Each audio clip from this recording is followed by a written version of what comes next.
Nous accueillons à présent notre invitée, Germaine Nemia Bishop. Bonsoir.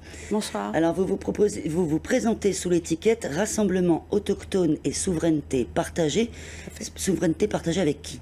Souveraineté partagée avec les autres peuples, les autres communautés du territoire. Même les métropolitains? Tout le monde, sachant que la condition sine qua non, c'est quand même qu'il y ait la souveraineté du peuple kanak, des droits du peuple kanak. Ça, c'est la condition initiale. Vous n'avez pas vraiment de calendrier de campagne, vous allez là où les gens vous appellent, ça c'est un petit peu original comme concept.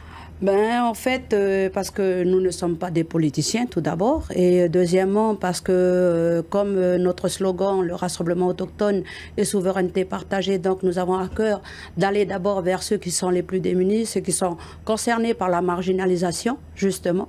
Donc c'est pour ça qu'il y a un travail plutôt de convivialité, de familiarisation avec les communautés. D'abord les communautés kanak, donc dans les squats, dans les quartiers populaires. Demain, vous serez à Nouville, par exemple. Demain, nous serons à Nouville. Alors, vous briguez un siège de député à l'Assemblée nationale. Dans un an, ce sera la sortie de l'accord de Nouméa. Oui. Pour vous, l'accord, c'était une bonne ou une mauvaise chose?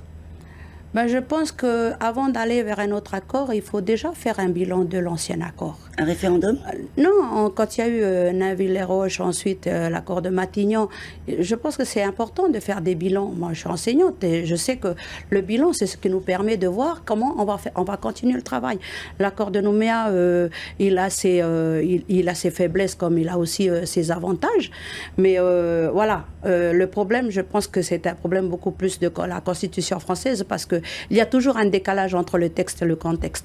L'accord de Nouméa, il a, comme je vous disais tout à l'heure, ses avantages, mais à l'heure d'aujourd'hui, nous constatons qu'au niveau de la réalisation de ces projets, on en est bien loin. Donc pour sortir de cet accord de Nouméa, qu'est-ce que c'est? Un nouvel accord? Non, il vaut mieux pas.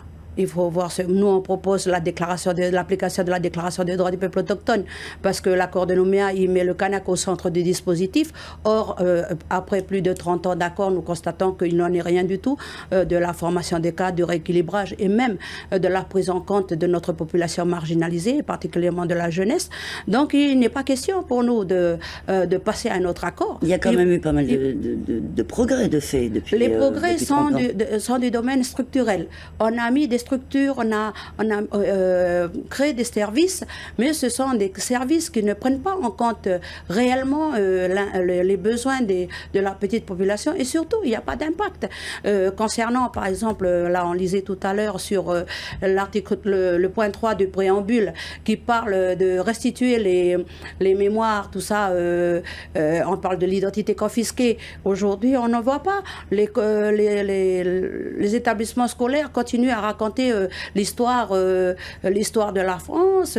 On ne parle pas de dataille, on ne parle pas... ça a beaucoup changé dans les programmes scolaires. Oh non, et moi je suis bien placée pour dire non. Je suis bien placée pour dire non. Il n'y a pas eu de changement. Notre jeunesse, et je suis partie d'ailleurs, et je vais pointer là-dessus parce que un peuple sans mémoire collective est un peuple qui est condamné à mourir. Et ça, c'est un gros tome de l'histoire qui l'a dit. Je crois que le peuple kanak, si on continue à occulter son histoire, l'enseignement de son histoire, on risque de devenir dans quelques années, on n'a pas besoin de 20 ans pour le confirmer, et on sera en face à un peuple sans histoire. Germaine Nemia Bishop, merci beaucoup d'avoir accepté notre invitation. C'est moi qui vous remercie. On a bien senti votre implication. Merci.